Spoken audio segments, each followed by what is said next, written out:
social media ပေါ်မြင်ရတဲ့များကိုတကယ်မထင်ပါနဲ့တကယ်တော့လူမှုကွန်ရက်မှာကျွန်တော်တို့တော်တော်များများပြသဖြစ်နေတာကောင်းတဲ့အပိုင်းတွေပါဟောပြောပွဲကြီးလုံနိုင်ခဲ့ပြီးပဲပြောထားတာ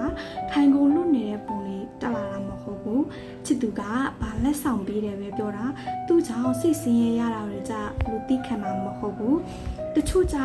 အဲ့လိုသူများရဲ့အောင်မြင်မှုတွေဘဝတွေကိုကြည့်ပြီးအားတွေကြသူတို့လိုဖြစ်ချင်တဲ့စိတ်တွေပေါ်လာကိုလဲလိုက်ကြိုးစား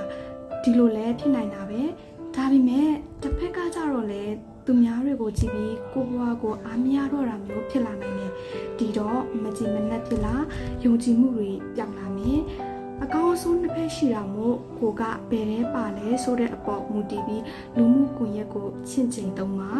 ဘလို့ပဲဖြစ်ဖြစ်ကျွန်တော်ကိုယ်တိုင်အပါဝင်လူ100မှာ99ယောက်ဟာကောင်းတဲ့ပက်ချမ်းကိုပဲအသားပေးပြီးပြသနေကြတယ်ဆိုတဲ့စိတ်အလေးခံနဲ့တော့အသုံးပြုစီချင်ပါတယ်